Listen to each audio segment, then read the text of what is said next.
Good morning, and thank you very much for joining us. I am Yori Folani. I hope you had a great weekend.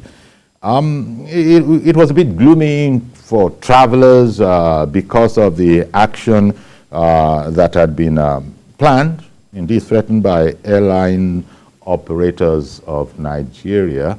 But at the last minute, late yesterday, the action was called off following intervention. And most of the airlines had said anyway that they were only going there reluctantly. But a situation where the operating costs have increased by up to 95% as a result of jet fuel, just soaring. It soared to what, 700 naira?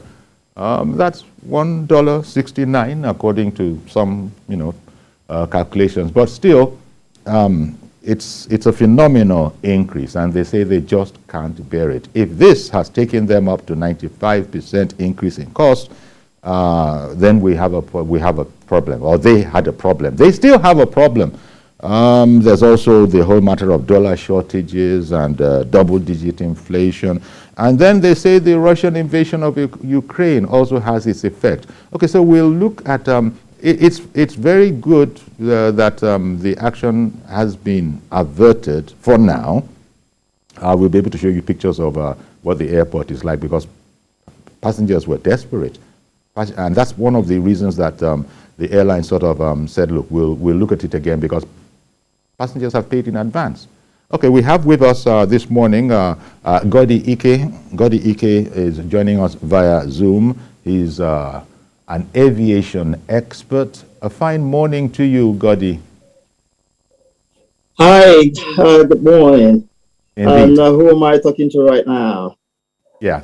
I am Yori Folani in studio in Lagos. Yori Folani. Okay, Yori, hi. Thank you very much for making time for us. All right. It's a bit of good news that the action was averted at the very last moment. Yes.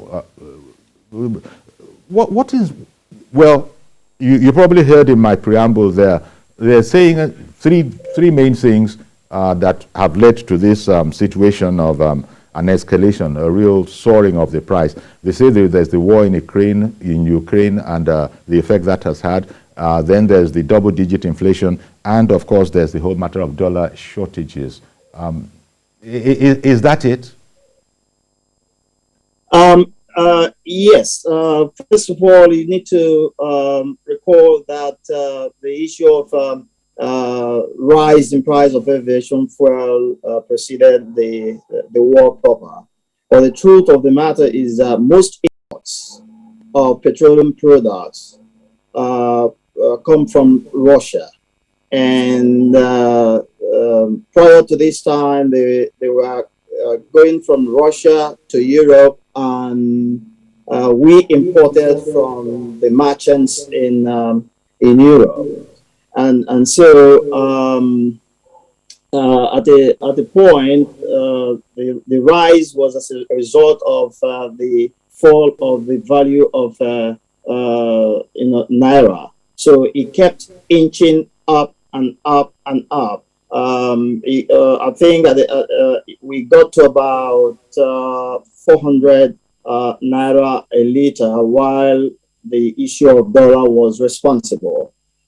Now, as soon as Russia invaded Ukraine and the NATO nations, that is the North Atlantic Treaty Organization nations in Europe and America, began to slam their sanctions against Russia. It got to a point, I think the third stage of the sanctions, they canceled import of all hydrocarbon products, not just fuel, aviation fuel and the rest of them, but all products, including gas. They had to cut them off. Instantly, prices quadrupled in Europe. An example of what will really paint the real picture to you is what my son, who lives in London, told me four nights ago. he said for energy in his house, he was paying £40 a month. And as soon as this sanction took effect, energy shut up, and the last bill that he got was £150 for the first month after after those sanctions took effect. So you can now imagine that prices quadrupled in Europe, and that has also translated to the price that importers from Nigeria are getting from their European suppliers. But be sure, most of those products were coming from Russia. And now that Europe is trying to, the NATO nations are trying to mop up what they can generate internally, the forces of demand and supply, have kicked in. Normally, when you have more supply than demand, prices collapse. But when you have more demand than supply, prices skyrocket. And so that's what's going on now. And they don't even find enough to consume locally. What more exporting to countries like Nigeria? And so it's understandable that the price of aviation fuel shot up to 700. But the question is, can we as a nation sustain that kind of price? That's a big question. Okay. Well, thank you for that overview. I guess the question is, first of all, at least I read that of Air Peace, I think, but generally speaking, all of them had sort of put out a statement before the proposed strike that has now been averted, explaining that they were going the earlier planned route, very, very reluctantly, because they understood that it would probably exacerbate the situation. But part of the challenge, again, according to them, is that the petroleum marketers are saying, is it that body or another, saying that, look, we are owed money, so we can't even say, okay, let's carry, as it were, the system for a while. They are owed in excess, according to them, of about 100 billion, naira. So with that kind of a situation, I'm wondering, how long is this going to last? This reprieve that we have, how much longer can they go on for before we come back to this same place, unless government intervenes in a massive and appreciable way, which government hasn't done, and I won't imagine that they haven't done so because of carelessness. It's probably difficult for them as well. Oh, well, we haven't done well as a nation. Here we are, crude oil producer, and we are not refining what we produce. So we sell cheap product to the outside world, who will add value by refining and separating our crude into different consumable products, which of course include the PMS, the kerosene, the aviation fuel, and the rest of them. There are a whole lot of products that refining would get out of the crude. Now we sell relatively cheap crude and then import very expensive finished product. And we have gone on for so long with the regime of subsidy. Government will always say that it's spending billions and trillions of naira, subsidizing the finished product that we quite unfortunately and shamefully import, because we shouldn't be doing that at this stage of our lives as a nation. There's no excuse and no reason for the four major refineries that we have in this country not to be not to be working. It's inexplicable. You can't explain this to anyone, but Yeah. that's what we have on our hands. That's what we have on our hands, and so it remains a hard fact that it is possible that government is owing some individuals who are due for some payment of subsidy. It's possible that these companies and individuals who have been supplying especially the aviation fuel, which we are focused on right now, it's possible that they have been given some credit facilities to the airlines, and there's a point it gets to. You begin to worry about your own survival as a company, as an individual, as the case may be. You don't want to go on passing all your cash flow, into a credit stock with another party, and so you must get to a point where you put an end to offering credit facilities to your customers until they make some payments, to show good faith and to show that your survival is also important to them. So yeah, it's a complex situation, the kind of situation that the French people will always shake their heads and say, il est très compliqué. Il est très, très compliqué. Indeed. It's quite complicated. But there again, I want to thank the the AON, the organization keeping all the airlines together, that they found it in their hearts to give our dear country another chance. Because on my WhatsApp, Aviation International Club WhatsApp group, I had described the grounding of the airplanes today as socio-economic anarchy befalling Nigeria. If you were a member of that, you would have seen my comment 2 nights ago when I told my teaming followers and listeners, including the aviation minister himself, because he's on that platform, that we had a socio-economic anarchy on our hands. But it's not over yet. We need to do something, and do something very urgently to curb the situation. Indeed, because the ultimate, as you've just sort of explained, analyzed, is the whole question of our lacking in refining capacity.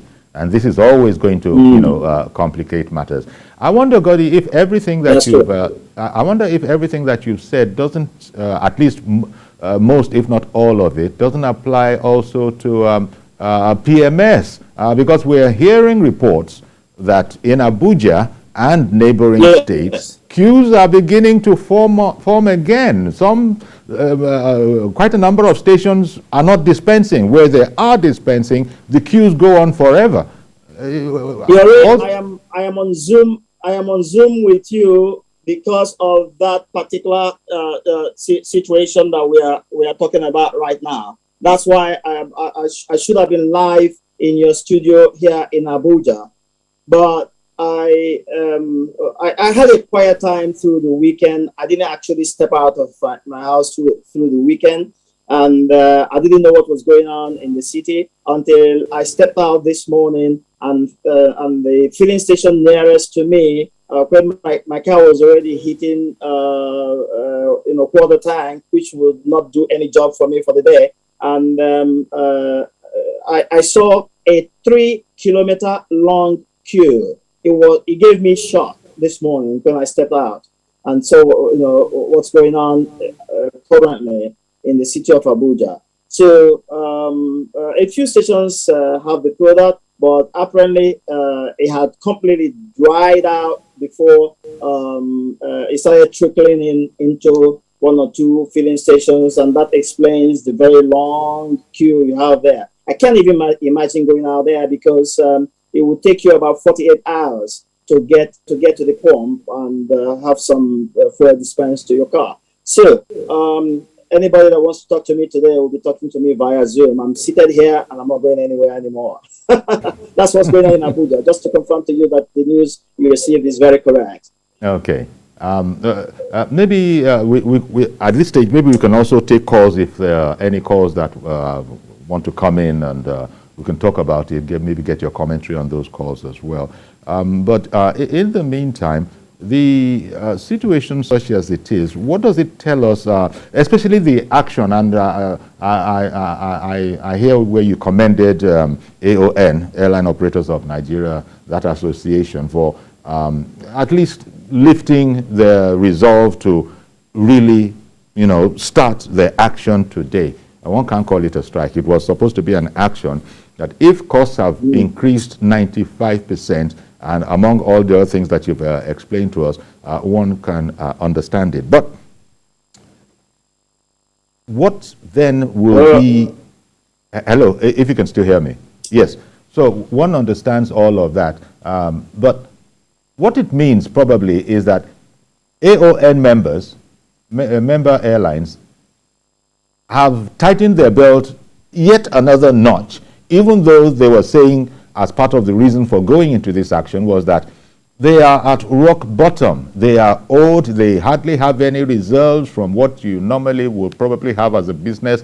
And so they're in very dangerous territory. But it looks like they've decided to dig deep, even as they are, quote unquote, operating in the red already. That's what it means. It therefore would suggest that, as you said, if something urgent isn't done soon, we're not going to be able to keep this up.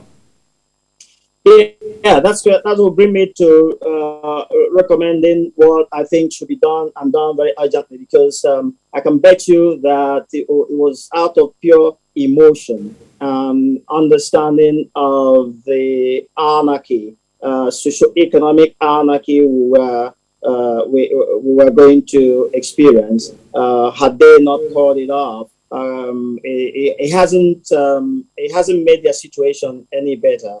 But you need to understand how these planes work. Okay. Prior to this hike in price, it was constituting, aviation fuel was constituting 40% of the total cost of anytime you make a flight from point A to point B. Aviation fuel alone consumed a whopping 40% of the total cost of that flight. Now that it's gone up to 700, I can bet you it must have hit anywhere between 80 to 90%. And that is totally unacceptable. I do feel for the airlines. I feel for them. Okay, one moment, please. Goddy, I beg your pardon. I got to interrupt you for a moment because Fidel has called in from Owerri in Imo State. Good morning, Fidel. Yeah, good morning. Fidel Onyeneke from Owerri. And I want to say that the government should be more decisive. Find a way of in this issue of skyrocketing prices of petroleum products. And it should not be in a selective manner. How I wish, even though I'm not a prophet of doom, but it would have even been a lesson to the federal government and Nigerians if the aviation people had gone on strike. But because it affects our big men, from the biggest to the probably all the bourgeois, they fly every day. And that is why they found an immediate stop to this particular strike. But look at people who use roads, who travel by road and so on. When such things come, it's a selective resolution. They don't take actions to stop that for those who use roads and so on. And that is why I'm sure part of the reasons why the queues are resurfacing in some filling stations, because that of aviation, yes, has been handled. But this one is not treated as urgent as that. I want to tell the federal government not to be selective in solving these things. They should find a way of taking down the prices of petroleum products for the benefit of all Nigerians and not just for the benefit of the bourgeois. Thank you and God bless you. Okay then. Thank you very much. Goddy, I don't know what you would comment on Fidel's contribution. I didn't hear a word. I was announcing it to you, but you you didn't hear me. I was disconnected from Fidel. I didn't hear a word from Fidel. I didn't hear one word. Sorry about that. But you want to tell me what he said, then I'll yeah. what I think about it. Yeah. Generally, he was saying that it was time that government had to find a way out of this quagmire by bringing down the price of petroleum products. Now, so, of course, that's the way it seems to everybody, but is government really in control of the factors that lead to the price? Is there anything that government can do apart from pay more subsidy? Here's what is possible. I will quickly conclude what I was saying to you before Fidel came in. What's dangerous about the situation right now is that for an airplane, if you're leaving from point A to B, you must have enough fuel to take you to B and bring you back to A for local flights. And that's for safety.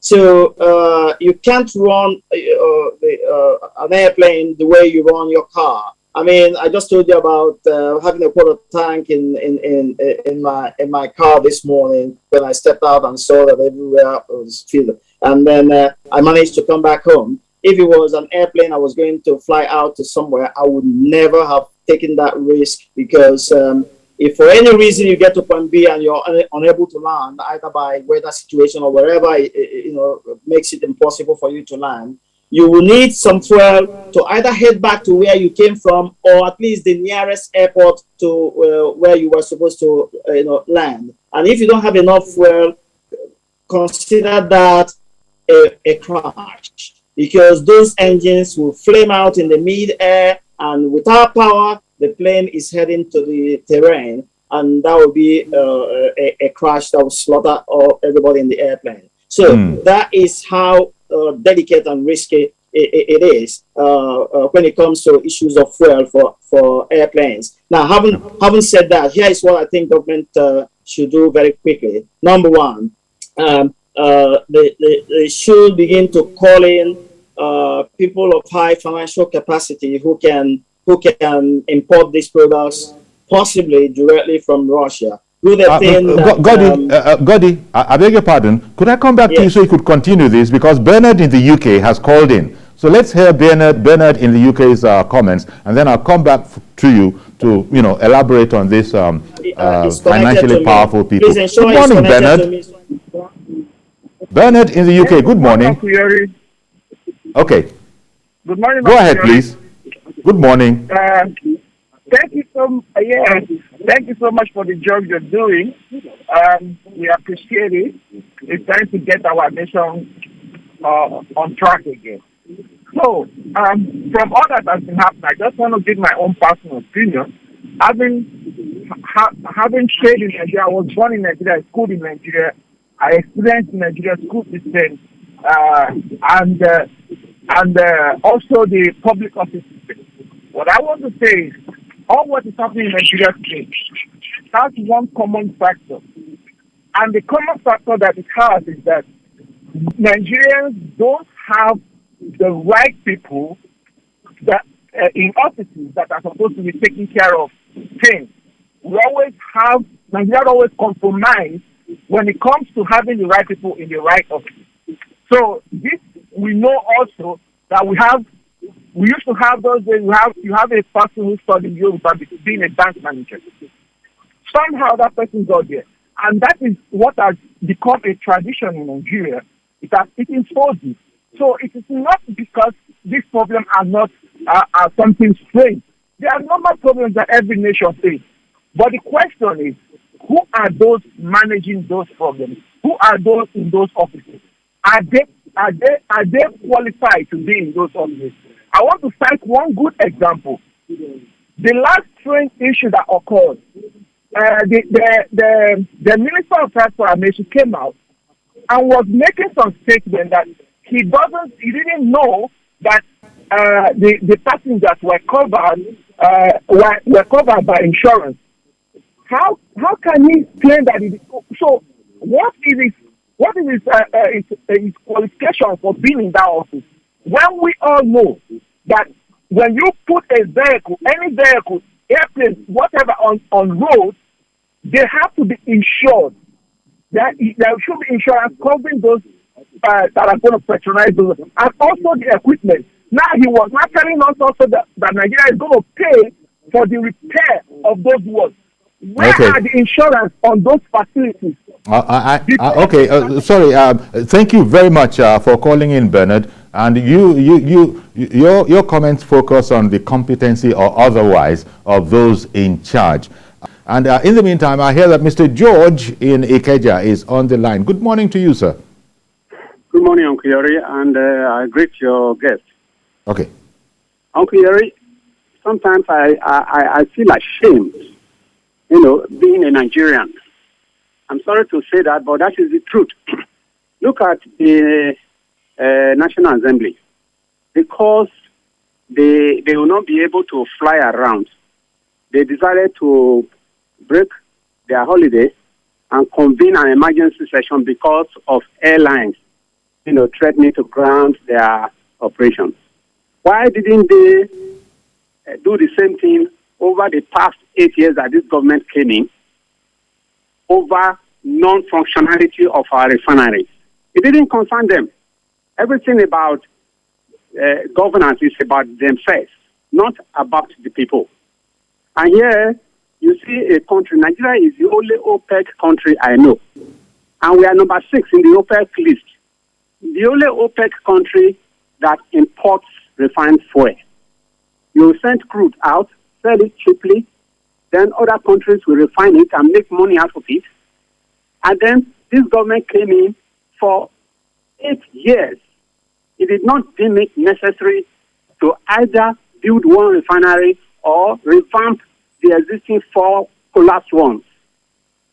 Does it appear to me, Uncle Yori, that people are deliberately making sure that our refineries will never work and that we will never have? So where lies the benefit of governance? And yet, you have people who have been operators in this dispensation telling us they want to become president in the next dispensation. For that reason alone, anybody that has been an operative in this government should not be elected in the next one. All right, then, Mr. George. They don't have the moral right to contest. Thank you very much for calling in, Mr. George. Appreciate your call. Yeah, actually, the logic of what you're saying, I can see it. Now it's become a front burner issue, and our legislators are taking action that you are asking, why the heck didn't you do something like this way back? To return to you, Goddy Ike, aviation expert, yes, thank you very much for staying with us. You were explaining how high financial powers, high net worth powers could come into this.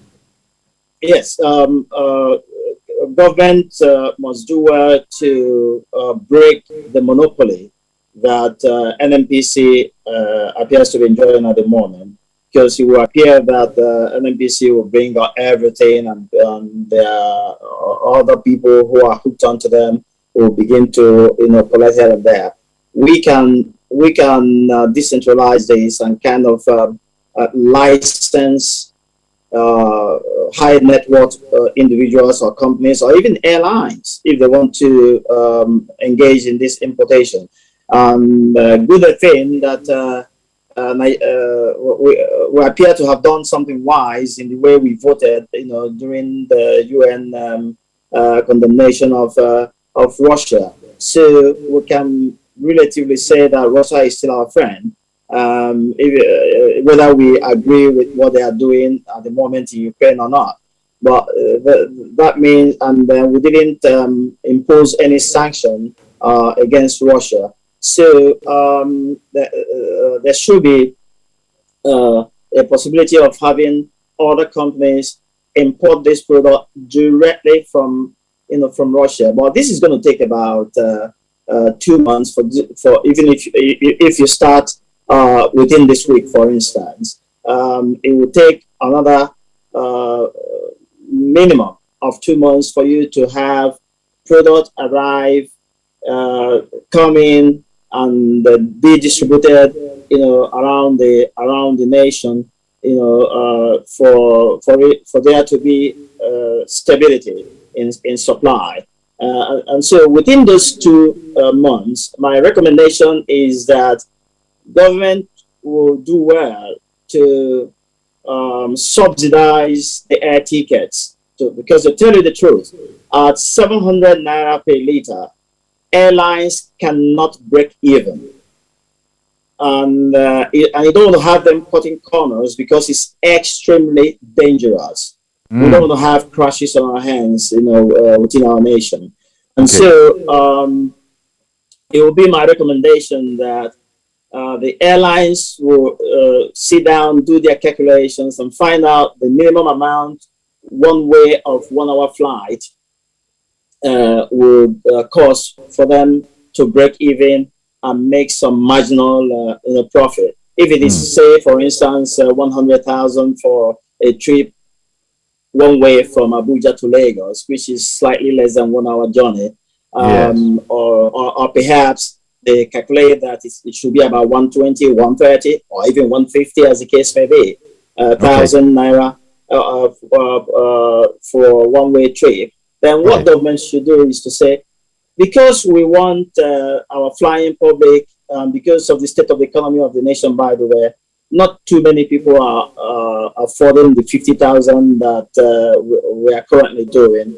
The 50 to 60,000 we're currently doing is quite heavy for a lot of travelers. But we've been managing to do that. So if government will come in for a period of 2 months after licensing, people who can quickly import these products and flood the nation with the products, I can bet you if we are able to do importation directly from Russia, it will arrive here for less than 100 naira a liter.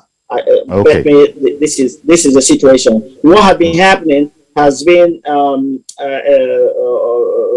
or rather, it had been a situation where marketers were collecting from their cronies in Europe. I call them cronies because they knew what they were doing, and they were making huge profits on both sides. You make profit in Europe, and you come back to Nigeria, you make profit from so-called subsidy. We are not fools. A whole lot of fools. One second, please. Goddy, one second, please. Yes. I've got to interrupt again, and also, apologize to Kesandu, who has called in from Owerri. Good morning, Kesandu. I apologize for keeping you waiting. No problems. I was enjoying the conversation. It's fine. It's still for the growth and development of the country vis-a-vis the issue at hand. You see, while I appreciate everybody for all he has said this morning, but Uncle Yuri, has this not actually confirmed that some person's personal interest is far bigger than the interest of the entire country? It is so painful. It is unfortunate. It is so disheartening that at this time, the government of the day is still struggling with this. And the government failed to also understand that the lands are no longer safe. This is even a poor man in Nigeria is not even ready to take the risk of going from Owerri to Lagos on road. He will try to save money to see how he can fly. Even if it means booking maybe a journey for next month, you book it today. But look at what we're seeing today. What is wrong with us? Do we want to see a situation where the airlines will be managing fuel? Maybe a situation where we say that maybe when you fly, we don't pray it happens, but we hear that fuel has finished on air. It is unfortunate. What is wrong with this country? This is the least we can actually see. God has actually blessed this country so much that all we needed was just the human capacity, sagacity to actually put things in perspective the way it ought to be. Are we asking for too much as a country? I think the short and fall of this whole thing is just the leadership of this country. Let me tell you, and that is why I've advised people. It is right that we looked inwards. In the next coming election, we must put an end to some of this.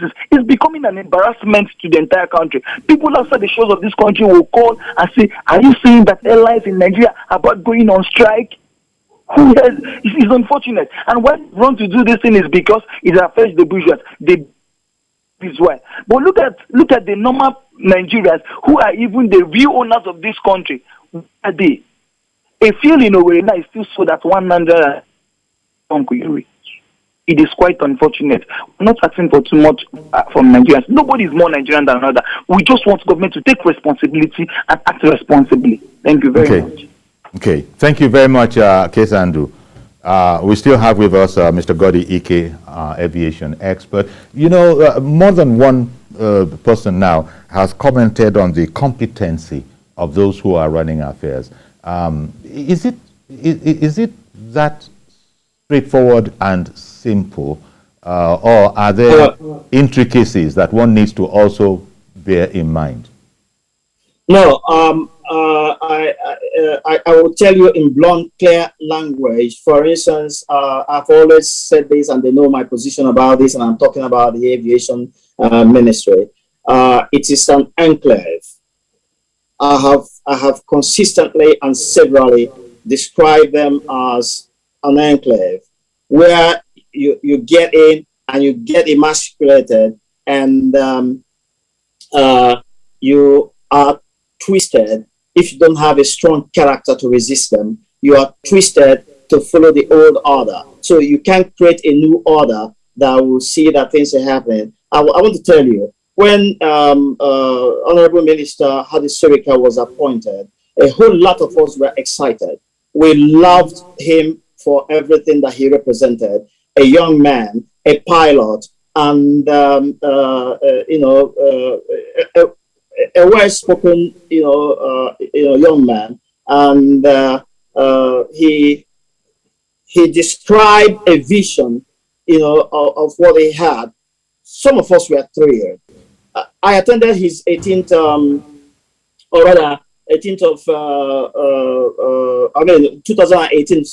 2018 stakeholders forum, aviation stakeholders forum that he organized, that took place at the NAF Center in Abuja here. Following, I was there live.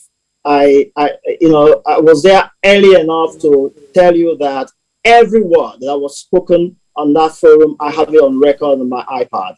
Every clip or page of his presentation, I have it graphically on, right in my iPad. And each time I take a look at them and wonder what's been achieved since 2018 when he rolled out that, during his fifth. It wasn't the first, it wasn't the second, it wasn't the third, it wasn't the fourth. His fifth aviation forum, stakeholders forum. And as you roll them out, they sounded as sweet as cream crackers. That was how everything looked and sounded. And we were all hoping that shortly after we'll begin to see, all the projections that he made and the things that will be achieved. And up until this moment I am talking to you, you can't pin your finger on anything that is said to have been achieved. And the saddest part of it is that you make contact with them to call their attention to the need that we should have something, really, really good done for this nation. They won't take your call. They won't return your call. So I came to the conclusion that when anybody that you need a very strong character to get into that aviation ministry and resist them, and possibly ask Mr. President to they have overstayed their welcome in that place, move a whole lot of them out of the place and bring fresh hands, fresh ideas, and much younger ideas. I'm speaking this openly because that's how I feel. I haven't seen a bunch of very arrogant people like this, and the reason is that there are no consequences for misbehavior. One moment, please. One moment, please. Goddy, thank you very much. I'll come to you. And Reverend Dominic in Alimosho, apologies for keeping you waiting, but I had to let him land so that we would have perspective. Yori, good morning. Good morning, Reverend. And good morning to your guests. Yes. Yori, good morning, Dominic. One of our friends has spoken. That is George, if you can hear me. Yes, we can hear you. We can hear you clearly. Okay, George has spoken, and he has spoken my mind. But most of the times he flinks. I have become so embarrassed by this government of mine. I call government of mine because I supported it openly. As a preacher, some kind of repute I have, I supported this government because we thought we could turn things around. But it seems to me the situation is hopeless. Hopeless in this sense. By 2014-2015, when we are pushing for APC, this is the reason we are pushing for APC. At least refinery to work with create jobs. Who is governing this nation? I used to think that governance is difficult. But now, if the way we have governed this nation since 8 years is where the governance architecture will work, I can govern Nigeria better. Let me tell you, there's a refinery in Kaduna, there's one in Warri, there's one in Port Harcourt. And all of them are not shut down totally. They are working in minimal percentage. Even at this refinery, if we concentrate to produce kerosene, what I say is kerosene for airline, that these three refineries cannot even produce what airline can use. And we're going through this challenge in and out. Number two, APC is producing presidential candidates, over 24 now, to make it impossible for Ashwaji to come into power. If they persuade this man Ashwaji to come into power by 2023, is it not hopeless? Which presidential candidate today, like what George says, that is not part of this problem in APC? Number three, if we must go into 2023 in this way we are moving, we must pause and take what I call the man in equity. That is our sort of another action to have an interim government to put us in the right path. Because this APC and PDP, to me, they are confused. If you ask me, if we APC could not do it right, I don't know what PDP will do. Good morning, Nigerians. Thank you very much, Reverend Dominic. A bit short with us this morning, but it's not with us, it's with the situation. It can be frustrating, as a matter of fact. And, Goddy, you were saying that, you also, were a bit peeved when you said that you couldn't imagine a more arrogant bunch in that place, in the aviation sector. You tried. Yes. Yes. Yeah. Fulari, yes, go ahead and complete your question. Yeah, because it seems that they are not open to knowledgeable suggestion as well, which was the promise with Sika becoming the minister, as you had said, that people were very, very hopeful. Here's a pilot who understands the lie of the ground. Things would be different, but now everybody in the sector, according to what you said, is wondering what exactly happened between the time when he was unfolding those beautiful plans in 2018 and now. My dear, it's quite sad, really, really very sad. Honorable Minister Hadi Sirika, like I said before, came with a lot of zeal, with a lot of enthusiasm, and a whole lot of us. By the way, you need to know that I am a researcher and publisher of aviation activities. It's not only about Nigeria. I publish, I have over 160 30-minute videos on YouTube. If you go to my channel, you will see my publication of research work, done. And I'm focused on Nigeria because it's my country and it's a place I want to see that things go right. Big people in high places have gotten to a point that they have taken it for granted that there are no consequences for bad behavior. There are no consequences for misbehavior. And they can't be bothered. The attitude now is, make all your noise out there, we will do all our things in here. That is the attitude. And in the past 5 days, I have, once again, apart from the ones I did in the past, try to reach Honorable Mr. Hadi Sirika to have some exchange of idea and information to let him know, because I know that he's not in an enclave and he won't have an opportunity of knowing things happening outside the enclave. He wouldn't know. And so here I am, full of information, full of knowledge about how this is, go on all over the world. Okay, one moment, please, Goddy. One moment, please, Goddy. Yeah. You can see a picture there of a desolate airport. It would have been a lot busier if things had been normal. In fact, I think I was reading one newspaper report where passengers were exasperated, and I think we're about to try and lock down the airport. But hopefully, happily, now that they've called off the action, that should be over. But in the meantime, Mazi Okoroafo in Arochukwu, good morning to you, sir. Good morning, sir. Good morning, Mr. Goddy on the sky. Yes, Okoroafo, good morning. Good morning, my brother. I see the big masquerade we have in Nigeria, unless we unveil it, like what Reverend Dominic said, we have to unveil that big masquerade to allow competence to come by 2023. You see, you ask yourself, Nigeria, get A1 fuel, which aviation industry are using, what does it take? The modular refinery we have in Nigeria, all those boys, they have just ransacked everywhere. Said that the government said they have license, they have given some. Where are they? Look, we have everything it takes. Aviation industry, I think either late last year or early this year, they said they were giving soft loan. What happens to the loan? Now, ASU have been on strike. Nobody cares. Abacha loot, they have given us some from UK over the weekend. What are they waiting for? You see, Cotonou is here. It's not far from Nigeria. Ghana is here. In Nigeria today, we say black market. Look at what is happening now in Abuja as of yesterday. The long the queue is back. So we pray to not escalate to other states. Now you ask yourself, an oil-producing country, we are talking about common fuel we can't get, common credit we are talking about. Now you ask yourself, these honorable members that say they have cut their journey short, their holiday, their passing, because now look at what is happening in us. Nobody thinking about. Now most of these boys that are at home, many of them are joined all this drinking and just entering bad clubs, bad camps because of sitting at home. Now the question is this: the way forward for Nigeria to move forward. Let us think about. Let me give you an example. When Satunubu was in the office, he stayed in Lagos State for good 5 years. Nobody gave him money from Abuja.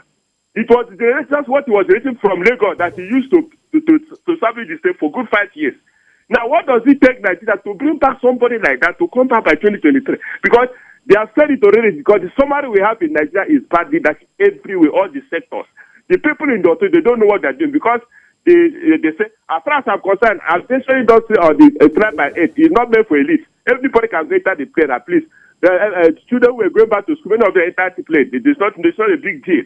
But the question is, these things, we have to look for people that are ready to do Nigerian work, because what we have here are people that have three things in mind. Myself, number one. Number two, tribalism. Number three, corruption. People that, even the Catholic bishop of West Africa, they have said it, that what is killing African continents are these three major things. If we set those things back and keep it one side and face it, honestly speaking, Africa is a very bad place to stay. But the question is that we have not brought in people that are competent to manage our industries. Like what Mr. Goddy was saying. What he said is the truth. You will just suggest something that is good. The DG there will just see that I'm just my friend see that what you know. They say he has not picked out the good suggestion you have because he wants to say to connect, because you know what is going to get. People are making profit from this thing that is going on now. That is why they want to cripple the aviation industry. Railway industry, terrorists have crippled that one. Road industry, bad roads have. Thank you very much. Have a blessed day in Lagos. Thank you very much, Mazi Okora, for contributing. No doubt government will probably have its own, perspective on the whole matter, but Mazi Okora referenced our first caller, Mr. George, who, was also echoed by Reverend Dominic, and all of them bringing to the fore the fact that, okay, very shortly we're going to begin to, we're getting closer to the whole process of, electing new leaders, that this issue needs to be interrogated so that we have the right people there. But that's what we always say. That's what we always say. And we imagine that when we've done an election, that is indeed what we got. I think it was George, or was it the Reverend? No, it was the Reverend who was saying that he was ready to lean back once he had finished with the election and had elected the person of his choice, but he says he's now bitterly disappointed. And if we're not careful, here we are again going down the same path, because I think you alluded earlier, Goddy, to the fact that is it that when you get into government, even people who have ideas, who know what they're doing, who know what they're talking about, there's something in government that then is not doesn't enable them to, as it were, cross that Rubicon. And so everybody just says, fine, okay, if this is how it goes. They're just units of enclaves. Wherever you get into, you get emasculated and you get sucked in and you're directed to the line of the old-fashioned. We have a systemic problem. There is so much lawlessness in the system. Lawlessness in both on high and low places. And that is essentially what's going on. Okay, Goddy, 1 second, please. Let me quickly bring in Easy. Easy has called in from Yenagoa. You're our last caller, Easy. Good morning to you. Good morning. How are you, Uncle Yari? Very well, sir. Thank you very much. Today's program is quite encouraging and interesting because when you look at the critical issues affecting the nation, it's a sad development.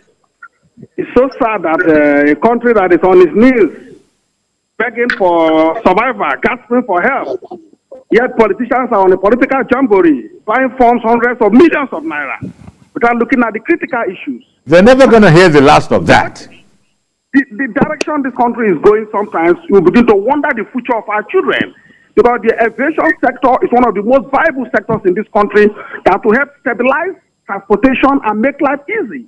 Then you see politicians spending 100 million, 40 million, 45 million to buy forms. They are just thinking about their self, their wife, and their children. They are not thinking about the next generation. In organized crimes, politicians think about the next generation. But here in Nigeria, we think about ourselves, we think about the present, and we think about today. It's so sad. Look at the education minister coming to buy form when actually it's on strike. Look at most of these ministers. In fact, EFCC, ICPC should wake up. I wonder what the EFCC chairman is doing at this critical time where presidents are coming up. A country where its nation's governor of CBN will be interested in partisan politics and has gone to buy form. Everybody will say, some persons buy the form for me, group of persons, association buy the form for me. We all know these are bunch of lies from the pit of hell. Who buys form okay, for Easy. Easy. I'm going to have to come in because we've run out of time. But thank you very much, Easy, for making the effort and indeed calling and indeed actually contributing, although I had interrupted you. And I also want to thank Mr. Goddy, Aviation expert, who has really been with us and has sort of analyzed it and has sort of, vented his own frustration as well. It's like I'm reading from what you are saying that we are better than this, is what you seem to know, Goddy. You seem to know that we are better than this. We're better than this, but the systemic problem we are suffering from here, the lawlessness in the system, and the arrogance and big-headedness when people do not think that they have a responsibility to those that they are serving. We have a situation where when Nigerians are supposed to be the bosses and appointees are our servants, appointees have arrogated to themselves the bosses while Nigerians are the servants. And it's happening because if we have a system where it's on auto run, if you break the law, you'll be sanctioned right away. There will be consequences. Anybody that loves all right then, Goddy. Thank anybody you. That loves or hates. I'm so sorry. Thank you very much, Mr. Goddy, Aviation expert, for being with us on the program and actually throwing some light into some areas. But a number of things were said that will need to get that will necessitate our getting the official reaction to, maybe in the form of rebuttals or at least an explanation as to what exactly is going on. As they say, it's not exactly rocket science to be able to run an airline industry properly, but the part of government is letting those people down. If those people are running at a 95% increased operating cost, we can imagine the rest. So once more, thank you very much, for being with us on the program today, and also Goddy, as well as all the callers who called in. That's our program today. As I said, we'll try to get the official reaction to all of this. That's our program today. Please join us tomorrow for a fresh edition. I am Yori Folarin. Bye-bye for now.